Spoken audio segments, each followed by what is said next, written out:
Welcome to the LTGuitarist Interviews podcast. My name is Liam. You might know me better as LTGuitarist. Over the years, I've interviewed some really interesting people, lots of personal heroes, as well as music makers, YouTube creators, all sorts really. I wanted to re-release these older interviews as podcasts because honestly, I should have done that ages ago, but I didn't. Today's episode is a chat with beatmaker and musician Dan Le Sac. You'll probably know Dan Le Sac as one half of Dan Le Sac versus Scroobius Pip. But he's also released a bunch of solo music, composed for media, hosted podcast, and done a bunch of live streaming. This interview took place in a rather echoey space in Norwich back in 2019. This was around the time that Dan was publishing episodes of the Falling Forward podcast, which I really enjoyed. And it's still available, so you should really check out Falling Forward with Dan Le Sac.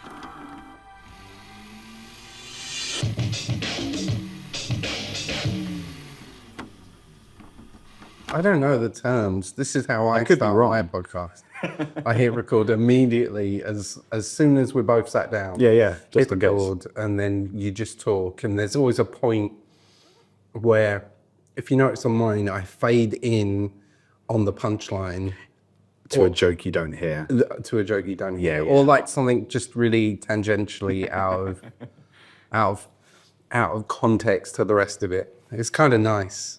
I try not to do too much to it, like very little editing. Do you want to give us a really brief overview of who you are and what you do? My name's Dan Le Sac. I used to be in a band called Dan Le Sac versus Scroobius Pip. That ended in 2014. No, we're not going to do any more records. After like nearly 10 years of working together. And I am a musician first, podcaster second.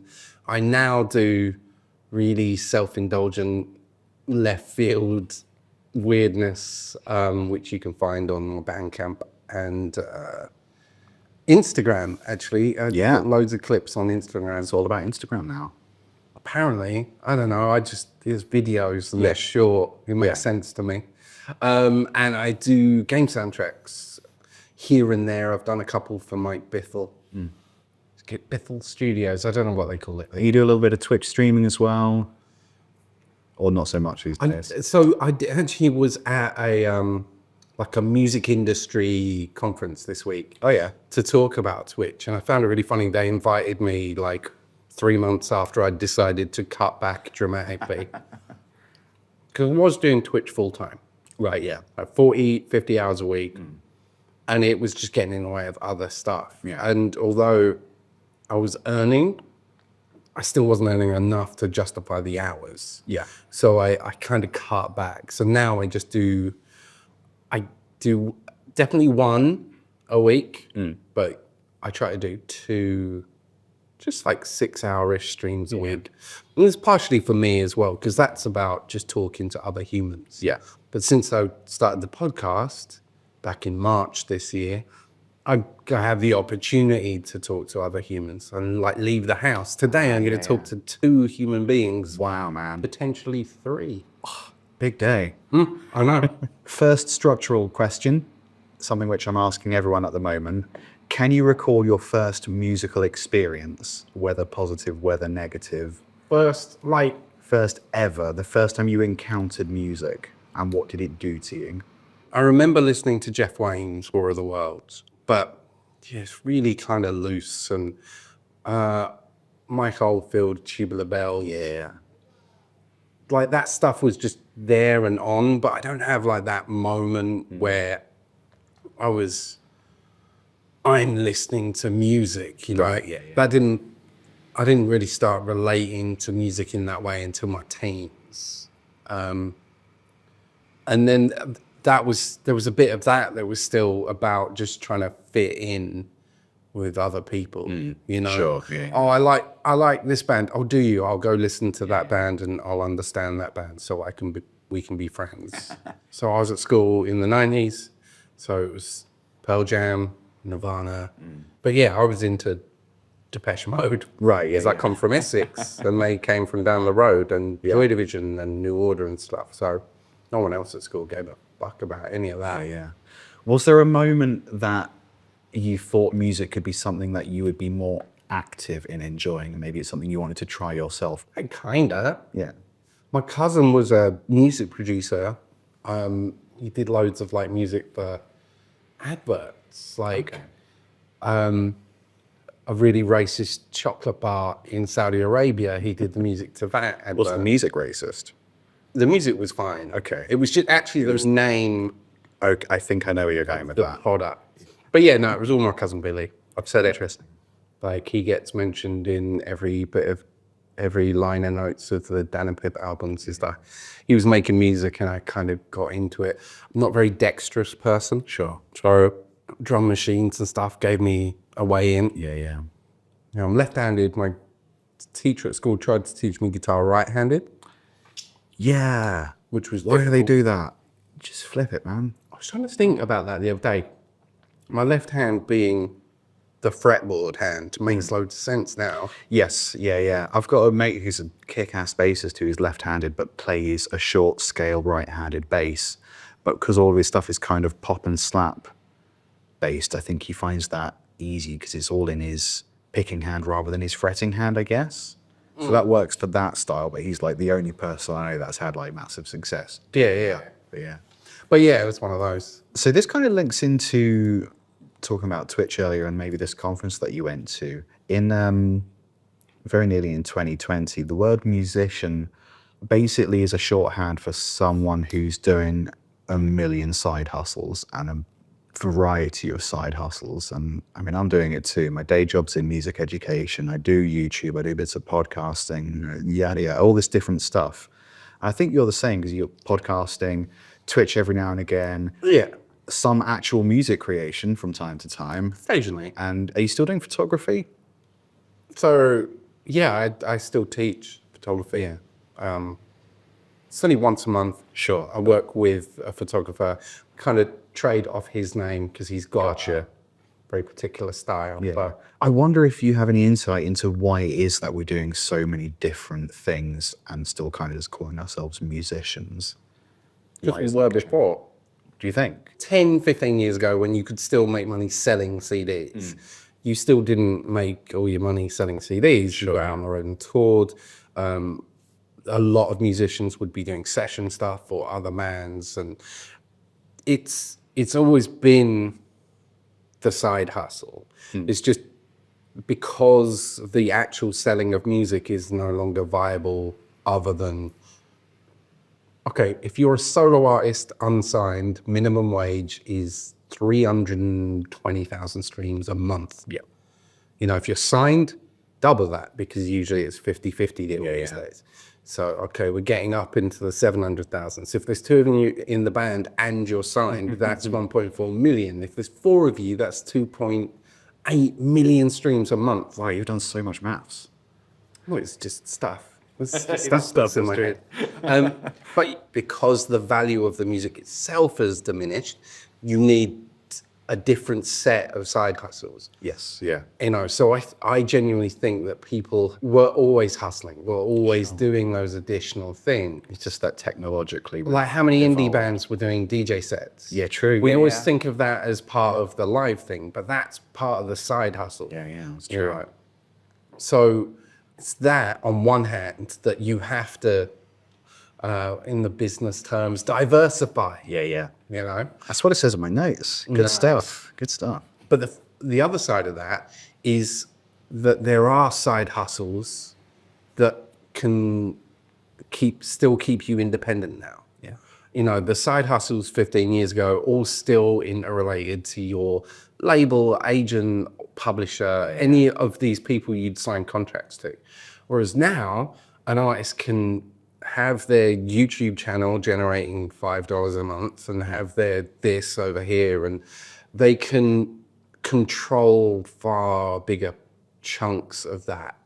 And I think it becomes really obvious when someone's side hustling because they've gravitated towards wanting to be able to control it rather than wanting to cash in. Yeah. I don't really make money from the podcast. Sure. I make a little bit from Twitch. I still make royalties from the Dan and Pip stuff. Oh, cool. I've not paid tax in like 4 years because I haven't reached You're not man enough to, but that's fine. It's very weird positive, but yeah, I do find myself thinking that. Do you have a songwriting process? Does your songwriting process differ depending on the project, and has it changed over time? Kinda. Kind of? Yes, it differs. Yes, it's changed. Because you're doorless, or you're experimenting with completely hardware-based stuff at the moment. Or is that more of like, let's see where this goes, rather than, oh, there's money in this? There's never money in it. Sure, okay. Like not in like obviously I want to earn money and I will occasionally make decisions focused on the financial side rather than the creative side. I did the spreadsheet for working out what I want to spend on the next album, and there were financial decisions made. Not creative ones. So I'm not like, I'd never sell it out, man. I'm just waiting for an appropriate fee, basically. But like, I started, again, I'm 40 years old, so I started with a guitar and a delay pedal and a 4-track. I never owned a 4-track. I borrowed 4 tracks. That's where I started. Actually, I did own a 4-track that I got out of the Argos catalogue, and it wasn't even branded. It wasn't a Yamaha Porto 2. Was it Argos branded or just blank? Falling off the back of some The lorry? shortest one, there was no, you couldn't pan the tracks. It just literally had a selector for which track and a gain. That was it. Wow. There was no like mixing it on the way out either. You had to get it right on the way in, which was kind of rad. But that's where I started, and that's where I am at now. Really. It's kind of cyclical. It's just that I'm working out how to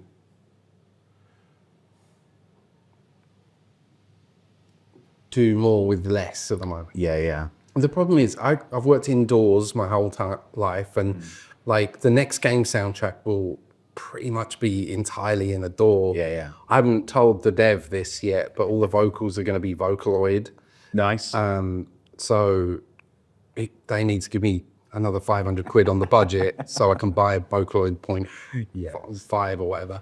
So it definitely changes with the project, but changing your process is sometimes a good way to get out of creative ruts, I'm up here today not just to talk to you. I'm going to talk to a musician called Nathan Fake, who's an electronic musician, like 4th album, but he had like a big creative block and he couldn't get out of it until he bought a really janky synth and learned how to use it. Called Prophecy, like the most complex mono synth on the planet. It's a weird synth that didn't really take off, but him having to work that out was a change in process, So it's that thing of you have to evolve how you do a thing, because otherwise you start forming habits. Okay, so now I'm going to bring the drums in. I am going to do, so doing it in different ways is really helpful to whether you're writing traditional songs or creating electronic soundscapes or whatever. That's why I'm always envious of people who are in like 8 bands. Because you're constantly changing your process. You're constantly bouncing around, taking on different approaches. Even if it was 8 identical metal bands, it's still, you'd still be would different projects. picking up different things from different people. Yeah, definitely. If you can find that many drummers. Oh, there's only one drummer. Oh, fair. Yeah. Everyone just shares the drummer. Changes hair every time. And so. His name's Paul. Yes. Redding. Paul the drummer. Yeah. Pip used him on Pip's tour. Oh, yeah. And I just found it funny. Like, he couldn't even get his own Essex drummer. He had to come to Reading and get one of mine. Still the only one in Reading. If you're enjoying this interview, you might want to visit the LTGuitarist Ko-fi page.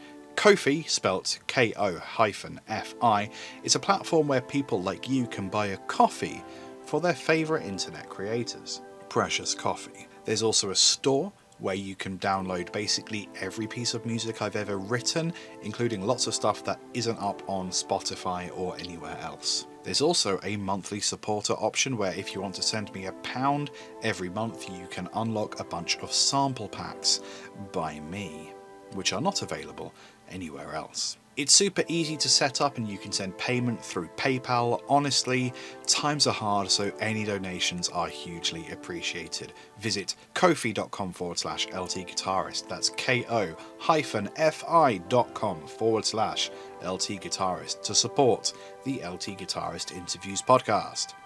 Thank you. Perfect. Yeah, it's interesting talking about the sort of creative restrictions thing, and I went in some Wikipedia hole and was learning about the 30-year trend cycle. Do you know about this? So fashion, music, and art repeats itself every 30 years. I wonder if that's why we're seeing cassettes make a big comeback. And I sort of, before I saw Heimbach doing it, I found just myself going down this mental train of, I could get DJ turntables, but rather than flipping between beats, I could flip between two different cassette players, A minor, C minor. This is crazy. It sounds janky. I love it. And then a few weeks later, I see Heimbach's doing essentially the same thing.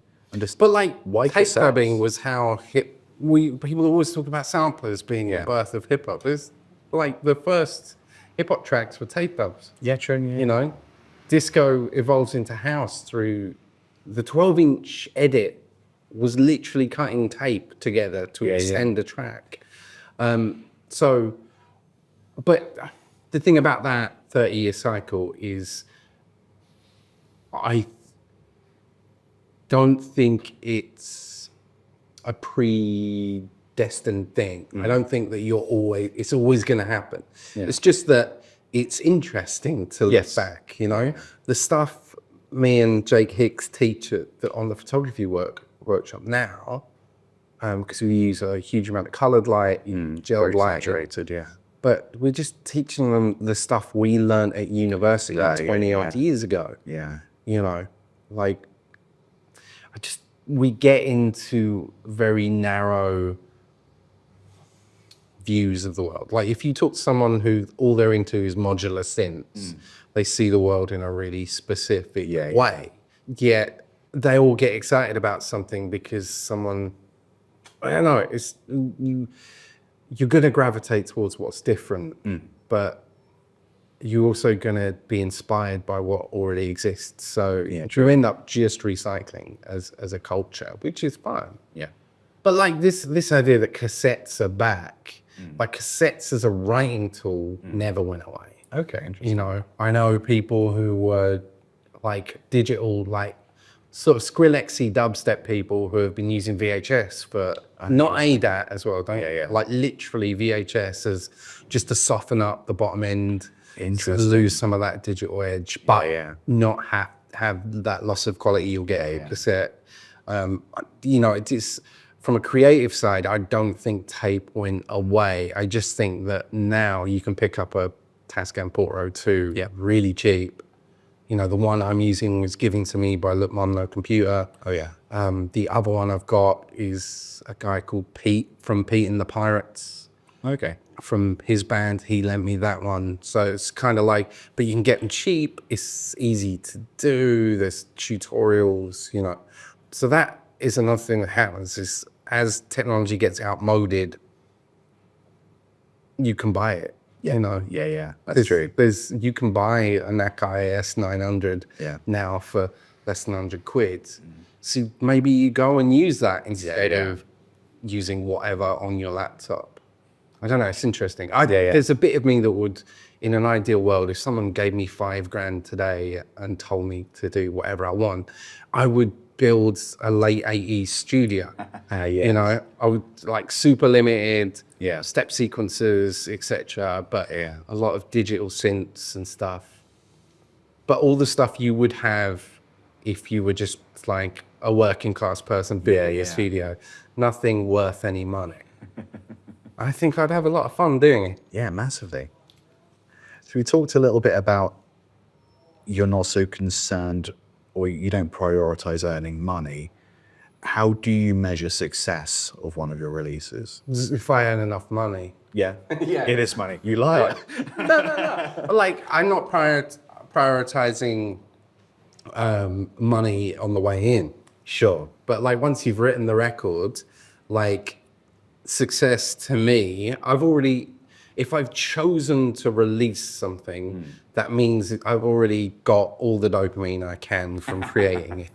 You know, I've decided it's good enough for the world to hear. I'm happy. So I've already won. It's already succeeded in making me happy.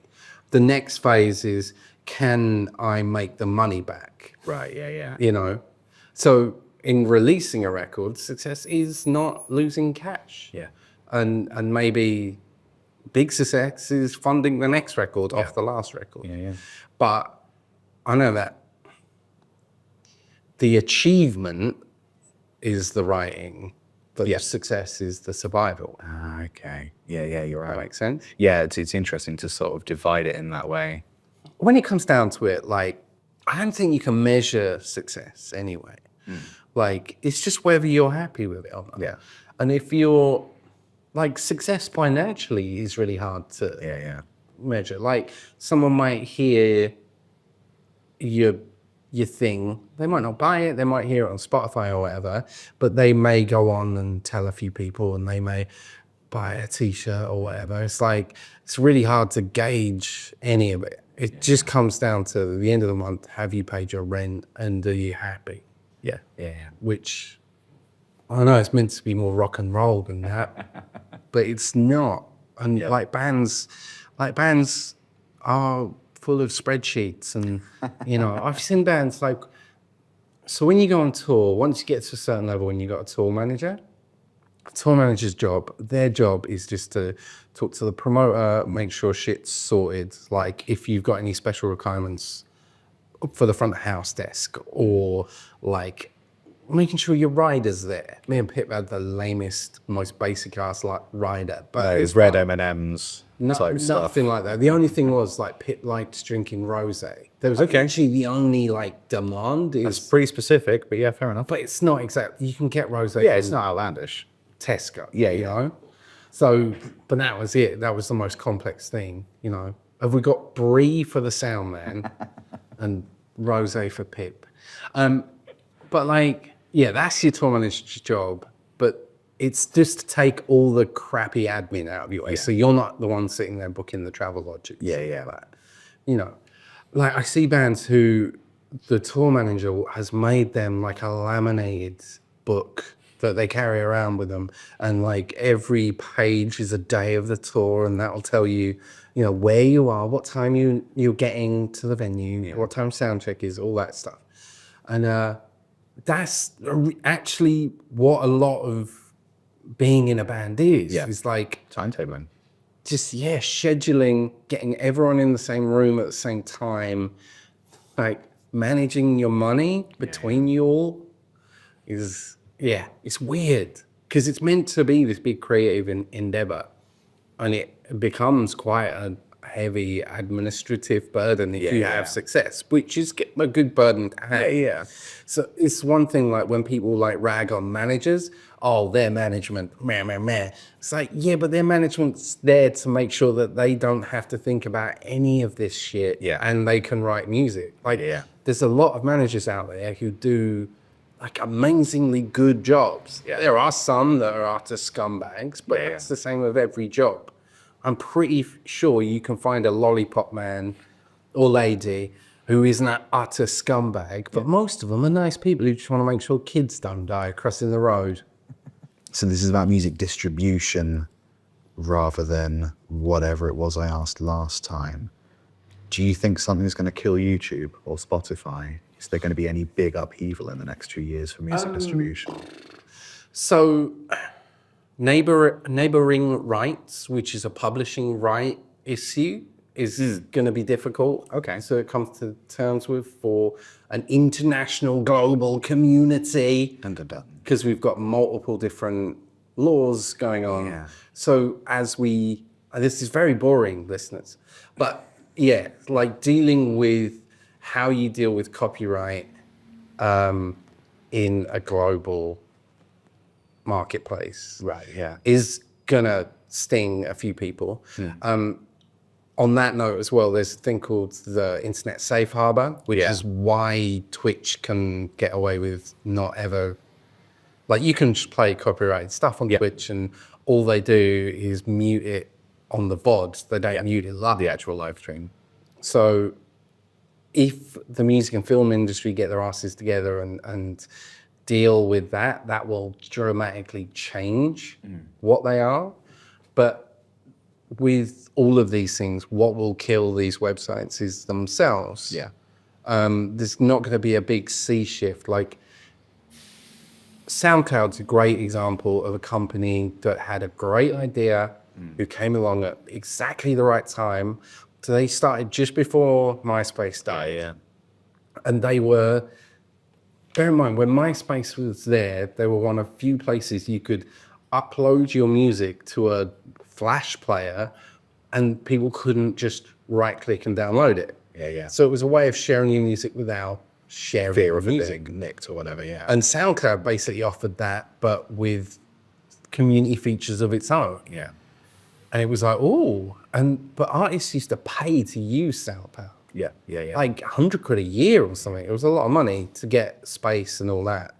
But over time, SoundCloud wanted to make money. Yeah. And they killed off their kind of community. They weren't forums, but they were essentially forums. Yeah. Which killed off all the engagement of the website. And then copyright, people were like, wait, people are just uploading my track to this. That needs to stop. And then they tried to add a subscription model after Spotify had launched. It was like, but that was just bad management of them. Yeah.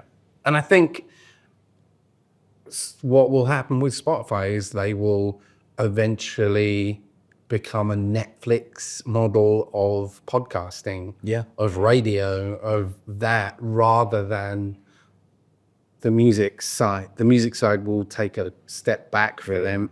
They'll start crafting exclusive content, and that'll be that. And somebody else will come in, Apple Music will do what they do. Oof, yeah. But the music industry is not as susceptible to other people coming along and kicking it down. Yeah. Because how many streaming platforms are there?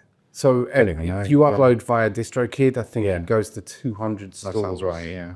But yeah, you got loads of things. It's not like one corner trying to survive, you know. YouTube's different. YouTube, what will kill YouTube is its complete inability to know what to do about free speech. Yeah. And its complete inability to know how to deal with fair use and copyright. Oh, God, yeah. You know, fair use will go to court Yeah. sometime in the next, let's say 2 to 5 years. Yeah. Whether that be Lindsay Ellis Yeah. and like H-Bomber guy, those guys on the left going to deal with it, or the more commercial people. Yeah. And we'll finally get it'll go to court, and hopefully there'll be a decision, and fair use will be defined in terms of YouTube. Yeah. Because that's the tricky thing. It's allegedly hard to prove that something is fair use. But I think as well, like fair use for music hasn't been tested in court. Yeah. Whereas fair use for some other stuff has, so that stuff's covered sort of thing. But yeah, what defines a fair usage? Like making a joke reference where the punchline is a line from a song isn't satire of that song, isn't transformative of that song. Yeah. So even though satire is still a joke, and the joke only works because that song exists. So it's and how that court case, whenever it happens, whoever runs it, but that court case will come. How that comes out will define the future of YouTube. But Interesting. But and it is interesting when music sort of gets, as you say, used to as a punchline. You sort of, what I want to say is, can you imagine Rick Astley trying to copyright strike all the Rick rolls in the world? It's never going to happen. But he legally could. Oh yeah, massively. It's his right to. Yeah. If he had of earlier, maybe there wouldn't be quite so many. There's a weird thing with that. The first time someone does it, that's definitely infringing on his copyright. Yes. Kinda. It depends. But yeah, pretty much. Broadly, yeah. But after a while, the act of rickrolling becomes mimetic. So it becomes It's a reference to that initial joke. cultural reference. Yeah. And becomes fair game. Yeah, it yeah. almost becomes Creative Commons or like copyright free to rickroll because of how much we've done it. Like, it was really odd. It's like Peppy the Frog. Matt Fury has in recent years worked really hard to protect his copyright of Peppy the Frog because racists keep using it and putting it on their merchandise. Yeah. He's not trying to stop you posting frogs on Twitter, but that's not how copyright works. Yes. In the second you start actually directly profiting from it. Yes. Yeah. Like copyright, trademark's even worse. Trademark, like if someone infringes on your trademark and you don't do anything about it, then no, that's you giving up your trademark. Yeah. You have to exercise your trademark. Yeah. Which is weird. That is. Copyright, if you don't do anything about it, you can still come back 10 years down the line and go, come on, guys, Yeah. you know. Which the Amen brothers, well, the Winston brothers, Yeah. the Amen break from the song Amen Brother. Good track. They'll come down one day. I really want to try and make music out of the B-side for Amen Brother. Didn't go anywhere. Do it out of the brass from just before the break. Yeah. Or I could just use your vocalization of it there. Yeah. Just so sue me for copyright. Fatboy Slim's not done it yet. I feel like it would be bang on him. What would you say to someone who wants to do what you do? Which bit of what I do, though? Let's just assume someone wants to exactly duplicate your precise career model as it is currently. Like, find someone more talented than you to ride on the coattails of, Yeah. you know? Yeah, that's fair. I was 10% of Dan Le Sac versus Scroobius Pip. But yeah, no, like, just stumble forward through, like, Falling forward. something's interesting to you, try to grab hold of it and see where it leads you. Dan Le Sac, thanks so much for your time, man. No I worries. really appreciate it. No worries. Glad we can make this happen. Have a lovely day. Yeah, I'm going to press the stop button.